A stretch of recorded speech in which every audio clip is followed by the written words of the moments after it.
Hello friends, welcome to my channel Roja Manchikanti vlogs. Idli కారం ఎలా చేసుకోవాలో చూపిస్తానండి. అన్ని పోషకాలతో ఉన్న మినపప్పు, శనగపప్పు ఇంకా వెరైటీ పప్పులతో అయితే ఇడ్లీ కారంని రెడీ చేసుకోవచ్చండి. ఎలా చేసుకోవాలో ప్రాసెస్ కూడా చూపిస్తాను. ఫుల్ వీడియో స్కిప్ చేయకుండా ఫుల్ వీడియోని మాత్రం చూడండి.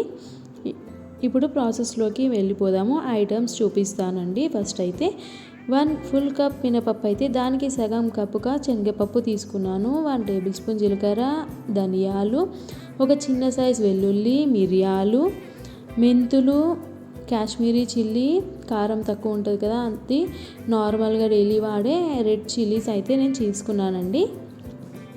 ఇప్పుడు ప్రాసెస్లోకి వెళ్ళిపోదాము. స్టవ్ వెలిగించి ప్యాన్ అనేది పెట్టేశాను. ప్యాన్ హీట్ ఎక్కింది. లో ఫ్లేమ్లో పెట్టుకొని మనం మినపప్పునైతే దూరగా క్రిస్పీగా అయ్యే వరకు మినపప్పుని వేయించుకోవాలన్నమాట. ఇలా వేయించడం ద్వారా కారం పొడి అనేది చాలా రోజులుగా ఉంటుందన్నమాట. లో ఫ్లేమ్లో పెట్టుకొని మెల్లిగా దీన్ని ఇలా ఫ్రై చేస్తూ ఉండాలి. గోల్డెన్ బ్రౌన్ కలర్ వచ్చే వరకు వేయించేసేయాలి మినపప్పుని. చూస్తున్నారు కదా, ఈ విధంగా రావాలి. ఇలా వచ్చిన మినపప్పుని ఒక ప్లేట్లోకి తీసేసుకొని చల్లారబెట్టేసుకుందాము. నెక్స్ట్ అదే ప్యాన్లో చిన్న సైజ్ కప్పులో శనగపప్పు అయితే యాడ్ చేస్తున్నాను. ఇది కూడా శనగపప్పు క్రిస్పీగా వచ్చే వరకు దీన్ని కూడా మనం లో ఫ్లేమ్లో పెట్టుకొని వేయించేసుకోవాలి. ఇలా పప్పులన్నీ వేయించడం ద్వారా మనకి ఫ్లేవర్ అనేది చాలా బాగుంటుంది. పొడి కూడా చాలా డేస్ ఉంటుందన్నమాట స్టోరేజ్ చేసుకుంటే. చూస్తున్నారు కదా, ఈ విధంగా బ్రౌన్ కలర్ వచ్చే వరకు వేయించేసేయాలి శనగపప్పుని. దీంట్లోనే జీలకర్ర కూడా యాడ్ చేశాను, ధనియాలు, మిరియాలు కూడా యాడ్ చేస్తున్నాను, మెంతులు అన్నీ 1 టేబుల్ స్పూన్ అయితే తీసుకున్నాను. ఇవి మాత్రం ఆయిల్ వేయకుండా మనము నార్మల్గా రోస్ట్ అయితే చేసేసుకోవాలి. ఈ విధంగా రోస్ట్ చేసుకోవడం ద్వారా మనకి పొడి అనేది చాలా డేస్ ఉంటుంది. అలాగే ఇడ్లీలోకి వాడచ్చు, దోశలోకి వాడుకోవచ్చు, తవ్వ బజ్జీ, తవ్వ ఇడ్లీ ఇలా వెరైటీ ఐటమ్స్తో కూడా మనము ఈ కారం పొడిని వాడుకోవచ్చండి. వేడి వేడి అన్నంలో రైస్ పైన వేసుకొని నెయ్యి వేసుకొని కూడా ఈ పొడి తింటే చాలా టేస్టీగా ఉంటుందండి. చూస్తున్నారు కదా, ఇది కూడా మంచిగా ఫ్రై అయిపోయి దీన్ని కూడా ఒక ప్లేట్లోకి తీసేసుకుంటున్నాను. చల్లారనివ్వాలి.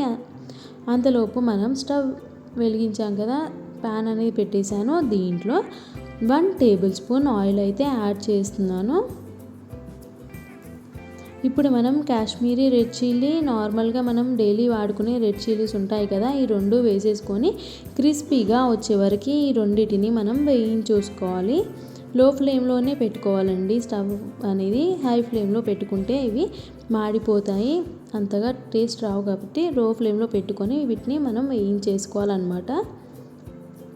ఎప్పుడైనా జలుబు ఉన్నా, కాఫ్, ఫీవర్ ఏది వచ్చినా సరే మనకి ఇలాంటి పోషకాలు ఉన్న పొడిని తీసుకుంటే మనకి మన టంగ్ టేస్ట్ కూడా వస్తుందన్నమాట.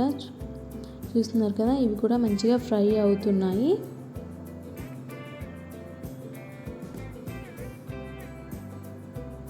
మీరు కనుక ఛానల్ని ఫస్ట్ టైం విజిట్ చేసి ఉంటే సబ్స్క్రైబ్ చేసి పక్కనే బెల్ ఐకాన్ కొట్టండి. ఇప్పుడు ఈ మిర్చి కూడా క్రిస్పీగా అయ్యాయి. దీన్ని కూడా ఒక ప్లేట్లోకి తీసుకుంటున్నాను. చల్లారనివ్వాలి. దీంట్లో అయితే చిన్న సైజ్ వెల్లుల్లి, తగినంత సాల్ట్ తీసుకున్నాను.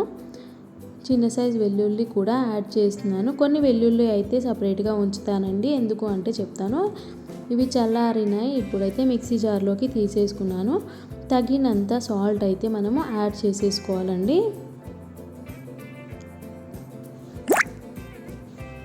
ఇప్పుడు దీంట్లో ఒక 1/2 టేబుల్ స్పూన్ పసుపు వేసేసి ఇలా మిక్సీ పట్టేసేయాలండి. మొత్తం బరకగా కాకుండా, స్మూత్గా కాకుండా నార్మల్గా అయితే మనం మిక్సీ చేసేసుకోవాలి.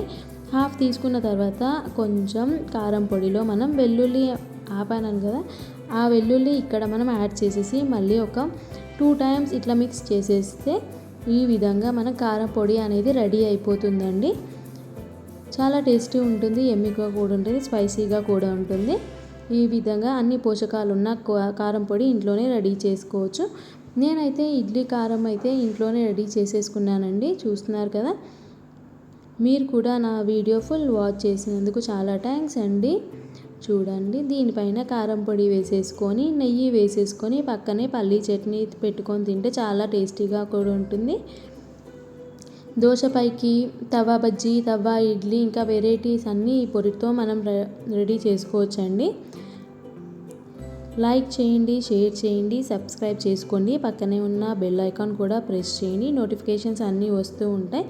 మళ్ళీ సరికొత్త వంటకాలతో మీ ముందు ఉంటాను. Roja Manchikanti vlogs. Thank you all.